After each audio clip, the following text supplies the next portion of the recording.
ശ്രീ ഗുരുഭ്യോ നമ. SMECT KP astro സെൻറ്ററിലേക്ക് നിങ്ങളേവരെയും സ്വാഗതം ചെയ്യുന്നു.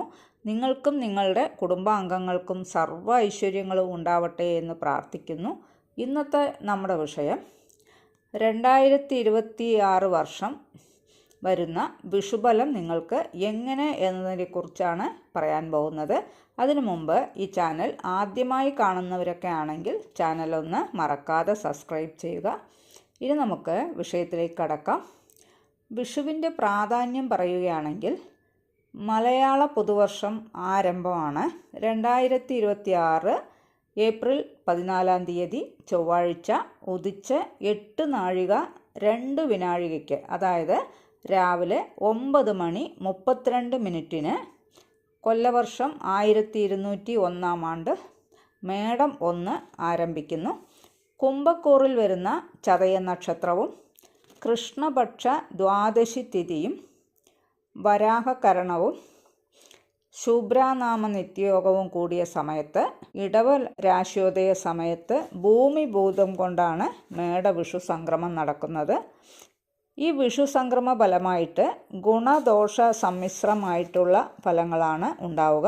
എന്നിരുന്നാലും ചില രാശിക്കാർക്ക് ഗുണഫലങ്ങൾ ഏറിയും ചില രാശിക്കാർക്ക് ഗുണഫലങ്ങൾ കുറഞ്ഞുമുള്ള ഫലങ്ങളൊക്കെയാണ് അനുഭവിക്കാൻ കഴിയുക. ഇനി ഒരു രാശിയിൽ വരുന്ന 2.25 നക്ഷത്രക്കാർക്ക് ഈ വിഷു സംക്രമത്തിൻ്റെ ഫലമായി അനുഭവപ്പെടാൻ പോകുന്ന കാര്യങ്ങൾ എന്തൊക്കെയാണെന്ന് നമുക്ക് വിശദീകരിച്ച് പറയാം. മേടക്കൂറിൽ വരുന്ന 2.25 നക്ഷത്രക്കാർ, അതായത് അശ്വതി, ഭരണി, കാർത്തികയുടെ 1-ാം പാദം അടങ്ങിയ ഈ 3 നക്ഷത്രങ്ങളിൽ ജനിച്ചിട്ടുള്ളവർക്ക് ഏറെക്കാലമായി നിങ്ങൾ അനുഭവിച്ചു കൊണ്ടിരുന്ന ബുദ്ധിമുട്ടുകളെല്ലാം പരിഹാരം കണ്ടെത്താനൊക്കെ കഴിയുന്ന ഒരു വർഷമാണിത്. നിങ്ങളുടെ സാമ്പത്തിക നില വളരെയധികം മെച്ചപ്പെടും. കുടുംബജീവിതം സന്തോഷകരമായിരിക്കും. പുതിയ വീട്ടിലേക്കൊക്കെ താമസം മാറാനോ അല്ലെങ്കിൽ പുതിയ വീട് കെട്ടാനോ വീട് വാങ്ങിക്കാനോ ഒക്കെ ഉദ്ദേശിക്കുന്നവർക്ക് ആഗ്രഹമൊക്കെ സഫലമാകും. അതോടൊപ്പം തന്നെ വാഹനം വാങ്ങിക്കുവാനുള്ള യോഗവും കൂടി കാണുന്നുണ്ട്. സകലവിധമായിട്ടുള്ള സങ്കടങ്ങളും ഒക്കെ മാറിക്കിട്ടും. തൊഴിൽപരമായിട്ടുള്ള നല്ല നല്ല അവസരങ്ങളൊക്കെ തേടിയെത്തും. നിങ്ങളെ അത്ഭുതപ്പെടുത്തുന്ന പല നല്ല കാര്യങ്ങളും സംഭവിക്കും. തടസ്സങ്ങളെല്ലാം മാറി ധനസമ്പാദനത്തിനുള്ള വഴികളൊക്കെ തെളിഞ്ഞു വരും. ബുദ്ധിപരമായി എല്ലാ കാര്യങ്ങളും കൈകാര്യം ചെയ്യാനൊക്കെ കഴിയും. അതോടൊപ്പം തന്നെ മാന്യത കാത്തു സൂക്ഷിക്കുകയും തുടക്കത്തിൽ ചെറിയ ചില മനപ്രയാസങ്ങൾ അനുഭവപ്പെടുന്നതായുമൊക്കെ തോന്നും. ആരോഗ്യകാര്യത്തിൽ പ്രത്യേക ശ്രദ്ധ വേണം. മുൻകോപം നിയന്ത്രിക്കുക. മനസ്സിൻ്റെ നിയന്ത്രണം നഷ്ടപ്പെടാതിരിക്കുവാനൊക്കെ പ്രത്യേകം ശ്രദ്ധിക്കണം. തൊഴിൽപരമായിട്ടുള്ള പല നേട്ടങ്ങളും ഉണ്ട്. പുതിയ തൊഴിലവസരങ്ങളൊക്കെ തന്നെ തേടിയെത്തും. ഉയർന്ന സ്ഥാനമാനങ്ങളും അതേപോലെ ധനലാഭവും സന്തോഷവും സമാധാനവും ഒക്കെ തേടിയെത്തും. ബിസിനസ്സിൽ വലിയ പുരോഗതി തന്നെ ഉണ്ടാകും. അലങ്കാര വസ്തുക്കളൊക്കെ വാങ്ങിക്കാൻ കഴിയും. ശത്രുവിനെയൊക്കെ ജയിക്കാൻ കഴിയുന്ന ഒരു സമയം കൂടിയാണ്. കക്ഷി രാഷ്ട്രീയ പ്രവർത്തനങ്ങളിലൊക്കെ സജീവമായി പ്രവർത്തിക്കും. ചെയ്യുന്ന കാര്യങ്ങൾ മറ്റുള്ളവർക്ക് കൂടി ഉപകാരപ്രദമാവുന്ന വിധത്തിലൊക്കെ തന്നെ ആയിരിക്കും. വിദേശ യാത്രയ്ക്കുള്ള യോഗവും കൂടി കാണുന്നുണ്ട്. ദുരിതങ്ങളും സങ്കടങ്ങളും കഷ്ടപ്പാടുകളും ഒക്കെ തന്നെ മാറിക്കിട്ടുന്ന ഒരു സമയമാണ്. ഈ രാശിക്കാർക്ക് പൊതുവെ ഓർമ്മശക്തിയുടെ കാര്യത്തിൽ വളരെ പ്രബലരാണിവർ. എപ്പോഴും ഉത്സാഹശീലരായിരിക്കുകയും ചെയ്യും. സംയോജിതമായി ചിന്തിച്ച് എല്ലാ കാര്യങ്ങളും തീരുമാനങ്ങൾ എടുക്കാനൊക്കെ കഴിയും. മനസ്സുകൊണ്ട് ആഗ്രഹിക്കുന്നതെന്തും നേടിയെടുക്കാൻ കഴിയുന്ന ഒരു സമയം കൂടിയാണ്. നീണ്ട കാലമായി കാത്തിരുന്ന പല കാര്യങ്ങളിലും ആഗ്രഹ സാഫല്യമൊക്കെ ഉണ്ടാകുന്ന ഒരു വർഷം തന്നെയാണ്. ഈ വിഷുവർഷം ഏറ്റവും അനുകൂലമായൊരു സമയം തന്നെയാണ്. വാക്കു പാലിക്കുവാൻ പലപ്പോഴും ശ്രദ്ധിക്കേണ്ടതുണ്ട്. പ്രതീക്ഷിക്കുന്ന കാര്യങ്ങളൊക്കെ തന്നെ നടന്നു കിട്ടും. എടുത്തു ചാടി ഒരു കാര്യത്തിലും തീരുമാനങ്ങൾ എടുക്കാതിരിക്കാൻ ശ്രദ്ധിക്കുക. പെട്ടെന്നെടുക്കുന്ന തീരുമാനങ്ങൾ അബദ്ധങ്ങൾ ആകാതിരിക്കുവാനും പ്രത്യേകം ശ്രദ്ധിക്കണം. പല നഷ്ടപ്പെട്ടു പോയ അവസരങ്ങളും വീണ്ടെടുത്ത് ജീവിതത്തിൽ ഉയർന്ന നിലയിലൊക്കെ എത്തിക്കാൻ കഴിയുന്ന ഒരു സമയം കൂടിയാണ്.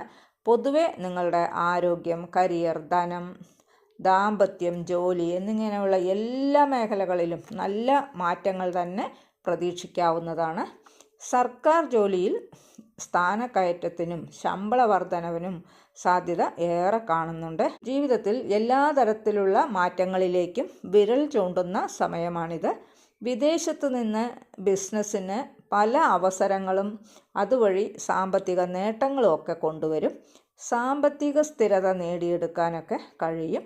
പിന്നെ നിക്ഷേപങ്ങൾ, സാമ്പത്തിക ഇടപാടുകൾ, ഭൂമി എന്നിവ വിൽക്കുമ്പോഴും വാങ്ങുമ്പോഴും ഒക്കെ അല്പം ശ്രദ്ധ അനിവാര്യമാണ്. എന്നാൽ നിങ്ങൾക്ക് മികച്ച സാമ്പത്തിക ലാഭമൊക്കെ തേടിയെത്തും. ഈ പറയുന്നവയെല്ലാം മേടക്കൂറുകാരുടെ പൊതുവായ ഫലങ്ങളാണ്. ജനനകാല ജാതകത്തിലുള്ള നിങ്ങളുടെ ഗ്രഹനിലയുടെ അടിസ്ഥാനത്തിലുള്ള ഫലങ്ങളിൽ ചില മാറ്റങ്ങളൊക്കെ ഉണ്ടായി എന്ന് വരാം. നിങ്ങളുടെ ജാതക വിശകലനത്തിനായി സ്ക്രീനിൽ കാണുന്ന നമ്പറിൽ വിളിക്കാവുന്നതാണ്. കൺസൾട്ടേഷൻ ഓൺലൈനായിട്ട് മാത്രമേ ഉള്ളൂ. നേരത്തെ വിളിച്ച് ബുക്കിംഗ് ചെയ്യണം. പിന്നെ ഈ രാശിക്കാർ അനാവശ്യമായ ചിലവുകൾ ഒഴിവാക്കുന്നതിന് ശ്രദ്ധിക്കേണ്ടതുണ്ട്. ശ്രദ്ധിച്ചില്ലെങ്കിൽ സാമ്പത്തിക നഷ്ടവും ഇതുവഴി സംഭവിക്കുന്നതിനുള്ള സാധ്യത കാണുന്നുണ്ട്. അനാവശ്യ ചെലവുകൾ നിയന്ത്രിക്കുന്നത് വഴി ഭാവിയിൽ ഗുണകരമായ നല്ല മാറ്റങ്ങൾക്കൊക്കെ വഴിയൊരുക്കും. ദാമ്പത്യ ജീവിതത്തിൽ സന്തോഷവും സമാധാനവും പരസ്പര ധാരണയും സ്നേഹവുമൊക്കെ നിലനിർത്താൻ സാധിക്കും. കുടുംബത്തിൽ സന്തോഷകരമായ പല മാറ്റങ്ങളുമൊക്കെ തേടിയെത്താനുള്ള യോഗമുണ്ട്. ആരോഗ്യ പ്രശ്നത്തിൽ അല്പം പ്രതിസന്ധി നേരിടേണ്ടതായിട്ടൊക്കെ വരും. എങ്കിലും മാനസികാരോഗ്യം മികച്ചു നിൽക്കുന്നൊരു സമയം തന്നെയാണ്. അതിനുവേണ്ടി യോഗ, ധ്യാനം പോലുള്ള കാര്യങ്ങൾക്ക് കൂടുതൽ പ്രാധാന്യം നൽകും. കൃത്യമായി ആരോഗ്യകരമായ ജീവിതശൈലി പിന്തുടരുന്നത് വഴി നിങ്ങളുടെ ആരോഗ്യം മികച്ചതാക്കാനൊക്കെ സാധിക്കും. എല്ലാവിധ പ്രശ്നങ്ങൾക്കും പ്രതിസന്ധികൾക്കും ഒരുമിച്ച് പരിഹാരം കാണാൻ സാധിക്കുന്ന ഒരു സമയം തന്നെയാണ്. എടുത്തു പറയുകയാണെങ്കിൽ ഈ വിഷുവർഷം നല്ല ഫലങ്ങൾ കൂടുതൽ അനുഭവിക്കാൻ കഴിയുന്നവരാണ് ഈ മേടക്കൂറുകാർ. ഇവയെല്ലാം പൊതുവായ ഫലങ്ങൾ മാത്രമാണ് എന്ന് പ്രത്യേകം ഓർമ്മിപ്പിക്കുകയാണ്. നിങ്ങളുടെ ജനനകാല ഗ്രഹനില പ്രകാരം നിങ്ങൾക്ക് യോഗദശയോ അപഹാരമോ ഒക്കെ നടക്കുകയാണെങ്കിൽ ഈ പറഞ്ഞ ഗുണഫലങ്ങൾ ഒന്നുകൂടി സ്ട്രോങ് ആയി തന്നെ നിങ്ങൾക്ക് അനുഭവിക്കാൻ കഴിയും. അതേപോലെ തന്നെ ദോഷഭാവങ്ങളുടെ ബന്ധമുള്ള ഗ്രഹങ്ങളുടെ ദശയോ അപഹാരമോ ഒക്കെയാണ് നടക്കുന്നത് എങ്കിൽ മുകളിൽ പറഞ്ഞ ഈ ശുഭഫലങ്ങൾക്ക് കുറവും സംഭവിക്കാവുന്നതാണ്. പിന്നെ ഈ ചാനൽ ഇതുവരെ സബ്സ്ക്രൈബ് ചെയ്യാത്തവരാണെങ്കിൽ ചാനൽ ഒന്ന് മറക്കാതെ സബ്സ്ക്രൈബ് ചെയ്യുക. അതോടൊപ്പം തന്നെ താഴെ കാണുന്ന ബെല്ലൈക്കൺ കൂടി ഒന്ന് എനേബിൾ ചെയ്യുക. എന്നാൽ മാത്രമേ ഞങ്ങളിടുന്ന വീഡിയോ ഉടനെ നിങ്ങൾക്ക് ലഭിക്കുകയുള്ളൂ.